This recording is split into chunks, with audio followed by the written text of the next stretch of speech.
సుమన్ టీవీలో మీ personal and business promotions కోసం కింది నెంబర్కి కాంటాక్ట్ చేయండి. Hi views, welcome to Suman TV. నేను మీ తారక్. విశాఖపట్నంలో మరొక దారుణం చోటు చేసుకుంది. ఎస్, మీరు వింటుంది నిజమే. యువత ప్రతి చిన్న విషయానికి కూడా ఆవేశపడి ఆత్మహత్యకు గురి అవుతున్నారు. ప్రతి ఒక్కరు కూడా ఆత్మహత్య సొల్యూషన్ అని చెప్పేసి ప్రతి ఒక్కరు కూడా ఆత్మహత్య చేసుకుంటున్నారు. విశాఖకు చెందిన మనోజ్ ప్రీతం గత ఆదివారం స్నేహితులతో ఘర్షణ పడి ఇంట్లో నుంచి బయటకు వెళ్ళిపోయి ఆత్మహత్య అయితే చేసుకున్నాడు. అది ఎంతవరకు నిజం, అసలు దీని వెనకతల ఏముంది, వాళ్ళ బంధువులు, వాళ్ళ అన్నదమ్ములు, వాళ్ళ స్నేహితులు అయితే ఇక్కడ ఉన్నారు. వాళ్ళ మాటల ద్వారా మనం తెలుసుకుందాం అసలు ఆ రోజు రాత్రి ఏం జరిగింది. అసలు ఈ రోజు తెల్లవారుజామున మనోజ్ ప్రీతం శవమై మేఘాద్రి గడ్డపై ఎలా తేలాడు అని. మనోజ్ ప్రీతంకి వాళ్ళ ఫ్రెండ్స్ కి మధ్యన ఈ సంఘర్షణ అనేది ఎప్పటి నుంచి జరిగింది, అసలు వీళ్ళు ఎప్పటి నుంచి ఫ్రెండ్స్, అసలు ఆ రోజు రాత్రి ఏం జరిగిందండి? ఇప్పటి నుంచి ఫ్రెండ్స్ అంటే మాకైతే నాకు తెలియదండి. యాక్చువల్గా ఆ రోజు ఆదివారం సాయంత్రం 6:30 సమయంలో వాళ్ళు వచ్చారు. 5గురు గుంపుగా వచ్చారు. వచ్చిన తర్వాత అతను బయటకు తీసుకొచ్చి ఎప్పుడు డబ్బులు ఇస్తావని చెప్పి బెదిరించి అతను కొట్టి దాడి చేసి అతని చొక్కా కూడా చింపేశారండి. చింపేసిన తర్వాత ఆ కోపంతో ఆ కుర్రోడు ఏం చేశారంటే చిరిగిన చొక్కాని చింపేసుకుని ఇమీడియట్ గా ఇంట్లోకి ఫోన్ విసిరేసి చెప్పులు కూడా అక్కడే వదిలేసి ఇమీడియట్ గా బండి ఉంది అక్కడ, యాక్టివ్ హోండా బండి, ఆ బండి వేసుకుని ఇమీడియట్ గా కోపంగా అతను వెళ్ళిపోయాడు. ఆ రోజు రాత్రి వాళ్ళ మాత్రం కూడా ఒకే కోపంగా వాళ్ళ ఫ్రెండ్ దగ్గర ఎక్కడికైనా వెళ్ళిపోయి ఉంటాడు. రేపు పొద్దునైనా వస్తాడేమో అని చూశారు, కానీ రేపు సోమవారం మార్నింగ్ కూడా అతను రాలేదు. రాకపోయేసరికి మధ్యాహ్నం వరకు చూసి పోలీస్ కంప్లైంట్ అయితే ఇచ్చారండి మిస్సింగ్. తర్వాత మిస్సింగ్ కంప్లైంట్ ఇచ్చిన తర్వాత నిన్న రాత్రి కూడా పోలీసులు వచ్చి ఎంక్వైరీ చేశారు ఏం జరిగింది ఏంటి అన్నది. కానీ తర్వాత ఈ రోజు మార్నింగ్ వచ్చేసరికి మేఘాద్రగడ్డ రిజర్వాయర్ లో బాడీ అయితే 6th గేట్ దగ్గర తేలి ఉందండి. ఇమీడియట్ గా అక్కడి నుంచి మాకు కబురు రాగానే వెళ్ళాము. బాడీ తీసుకొచ్చి ఇమీడియట్ గా పోలీసు వాంఛనాల ప్రకారం తీసుకొచ్చి ఇక్కడ మార్చురీలో అడ్మిట్ చేసాం సార్ చెప్పండి, మనోజ్ ప్రీతంకి వాళ్ళ ఫ్రెండ్స్ కి ఎప్పటి నుంచి ఫ్రెండ్షిప్ ఏర్పడింది? అసలు మనోజ్ ప్రీతం ఎక్కడ ఉంటున్నాడు, ఆయన ఏం చేస్తున్నారు, ఉద్యోగం ఏం చేస్తున్నారు ఆయన? లేదండి, మనోజ్ ప్రీతము మొన్న ఇదివరకు లాస్ట్ ఇయర్ ఐటీ కంప్లీట్ చేశాడండి నా తమ్ముడు. కాకపోతే ఏంటంటే ఈ మధ్యకాలంలో జాబ్ ప్రయత్నాలు చేస్తున్నాడు. హైదరాబాద్ వచ్చి ఇంటర్వ్యూలు కూడా అటెండ్ చేశాడు. కాకపోతే తిరిగి మళ్ళీ అది జరుగుతూనే ఉంది, ప్రయత్నాలు జరుగుతూ ఉన్నాయి. కానీ ఇక్కడ లోకల్ గా చాలా అనేక మంది ఫ్రెండ్స్ ఉన్నారు. అందులో ఒక 5గురు మరి ఎట్లాగా తీసుకున్నాడో తెలియదు, డబ్బులు తీసుకున్నామని చెప్పి వాళ్ళు ఫోన్ ఎత్తకపోయేసరికి వాళ్ళు వచ్చి బెదిరించేసరికి ఏంటంటే, ఇంకోటి ఏంటంటే వాళ్ళ మమ్మీ వాళ్ళ ఫాదర్ కూడా లేడండి, చనిపోయాడు చిన్నప్పుడే. వాళ్ళిద్దరే, వాళ్ళ మదరు అండ్ కొడుకు. తల్లికి దిక్కెవరున్నారండి? కొడుకు తప్ప. కొడుకు లేదే అసలు తల్లికి జీవితం లేదు ఇక్కడ. ఆవిడ ఒక జీవోత్సవంలా బతకాలి ఇంకా.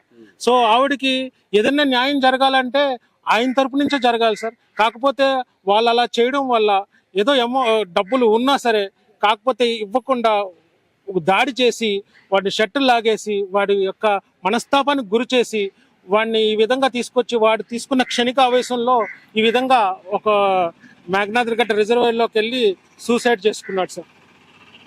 ఇప్పుడు మనోజ్ కి వీళ్ళందరూ డబ్బులు ఇచ్చారని చెప్తున్నారు కదా, వాళ్ళు మనోజ్ కి డబ్బులు ఇచ్చేటప్పుడు ఎవరికి చెప్పలేదండి. ఇంకొకటి కూడా చెప్తున్నానండి, తనకి ఏముందని, ఉద్యోగం ఉందని ఇవ్వడానికండి ఇష్టం వచ్చినట్టు వీళ్ళు అవసరాల కోసం 50,000 అంటే తక్కువ అండి. ఎలాగిచ్చారో తెలియదు. ఇచ్చేసి ఇప్పుడు వచ్చి వాటిని పీక పట్టుకొని అడిగితే ఎవరండి రెస్పాన్సిబిలిటీ? వాళ్ళకి ఏం చూసి ఇచ్చారండి? వాళ్ళ మదర్ ఏమన్నా ఉద్యోగస్తురాలండి? వాళ్ళ మదర్ ఒక విడో అండి, ఖాళీ పెన్షన్ మీద బతికే ఇదండి. వాళ్ళ యొక్క బావగారు వాళ్ళ అక్క దగ్గర తలదాచుకుంటుందండి వైజాగ్ వచ్చి. అలాంటి బతుకు జీవనం సాగిస్తున్నప్పుడు ఆవిడ యొక్క స్థితిని కోల్పోయేటట్టు చేసింది వీళ్ళే కదండి. ఇప్పుడు మనోజ్ కి వీళ్ళు డబ్బులు అడుగుతున్నప్పుడు మనోజ్ ఇవ్వలేని పరిస్థితిలో ఉండేటప్పుడు కనీసం పేరెంట్స్ కూడా వాళ్ళు ఎవరు కాల్ చేయలేదా? వాళ్ళండి కాల్ చేయలేదండి. వచ్చినప్పుడు వాళ్ళ మదర్ కూడా వచ్చి అమ్మా ఏంటి మాట్లాడదాం అంటే వినకుండా వాడిని పట్టుకొని పట్టుకొని గొడవ ఆడి వెళ్ళడం వల్ల అక్కడ కుటుంబీకులు చూడడం వల్ల అతను మనస్తాపానికి గురయ్యి బయటికి వెళ్ళి ఈ అగత్యానికి గురి చేసుకున్నాడండి. ఇదంతా కూడా అందరూ చూస్తుండగానే జరిగిందండి. నైట్ అక్కడ వాళ్ళ మదరు ఉన్నారండి, అక్కడ వాళ్ళ మదర్ చూస్తున్నారు. వచ్చి చెప్పారు కూడా, అమ్మా ఇప్పుడు వద్దమ్మా, తర్వాత రండి, ఇప్పుడు మేము పనిలో ఉన్నాం వేరే అన్ని వినకుండా సరే అన్ని అక్కడ పట్టుకొని ఎవరో డబ్బులు ఇవ్వాలని చెప్పి అతను అందులో జశ్వంత్ రెడ్డో ధనుషో తెలియదు, ఇద్దరిలో ఒకడు వచ్చి అతని మీద దాడి చేశాడండి. ఈ జశ్వంత్ రెడ్డి, ధనుష్ వీళ్ళందరూ ఏం చేస్తుంటారు?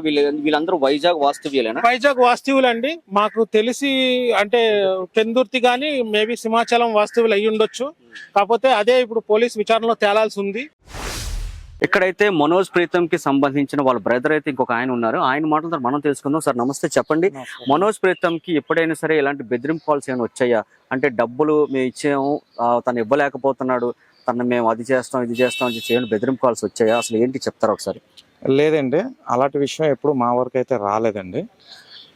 తమ్ముడు ఎప్పుడు చాలా తన పని తను చేసుకుంటాడు, తర్వాత బయటకు వెళ్ళినా సరే టైంకి వచ్చేస్తాడు. ఇలాంటి విషయాల్లో మాత్రం ఏదైనా విషయం ఉంటే మాకు చెప్తారు, పెద్దలు చెప్తారు, లేదా అన్నకి చెప్తాడు, అమ్మకి చెప్తాడు. కానీ ఇటువంటి బెదిరింపులు అయితే మాకు ఎప్పుడు రాలేదండి. తర్వాత ఏంటంటే ఏమైనా కుర్రోళ్ళతోనే బయటకు వెళ్ళినప్పుడు ఏదైనా ఇన్ఫర్మేషన్ మాకు కంపల్సరీ వస్తుంటుంది. కానీ మన లాస్ట్ టైము మన ఇంటికి వచ్చి ఇలా గొడవ చేశారని వాళ్ళు తెలిసింది. మా పిన్ని గారు కూడా ఉన్నారు.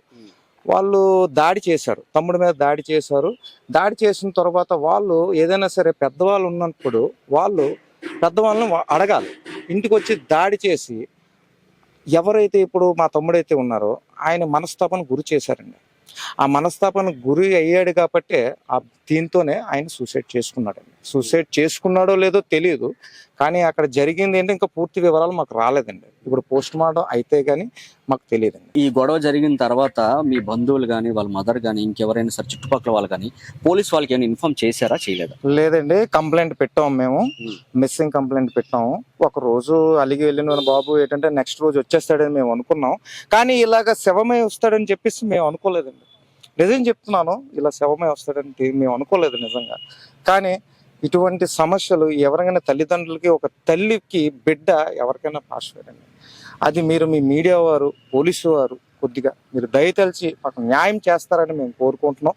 అలాగే ఇప్పుడున్న సొసైటీలో కూడా పిల్లలందరూ ఇలాగ సూసైడ్కి అటెంప్ట్ చేస్తున్నారు. అది తప్పు. అది తల్లిదండ్రులకి చెప్పండి, వివరించండి. ఏవైనా తప్పులు ఏమైనా ఉంటే వాళ్ళు సరిదిద్దుతారు. కానీ ఇలాగ సూసైడ్ చేసి తల్లిదండ్రులు బాధ పెట్టకండి. నేను ఇదే కోరుకుంటున్నాను అండి, మీ మీడియా ద్వారా కోరుకుంటున్నాను, మీ సుమన్ మీడియా ద్వారా కోరుకుంటున్నాను సార్. అలాగే పోలీస్ డిపార్ట్మెంట్కి వాళ్ళకు మాకు కూడా సహకారం అందిస్తున్నారు. వాళ్ళు కూడా పూర్తి దర్యాప్తు చేసి విచారణ చేసి మాకు న్యాయం చేస్తాననే చెప్పారు. అలాగే మీ మీడియా ద్వారా కూడా మీరు మాకు న్యాయం చేయాలని మేము వేడుకుంటున్నాం. చూసారు కదండి, మనోజ్ ప్రీతం యొక్క అన్నదమ్ములు, బంధువుల యొక్క మాటల ద్వారా మనం తెలుసుకున్నాం. సో వాడికి 19 సంవత్సరాలు ఇంకా నిండలేదండి. సో వాడికి అప్పు ఇవ్వడం ఏంటి? అసలు ఓకే అప్పు ఇచ్చారు, సో అప్పు ఇచ్చిన తర్వాత వాడి కట్టలేని పరిస్థితిలో ఉండేటప్పుడు ఎవరికి ఇన్ఫార్మ్ చేయాలి?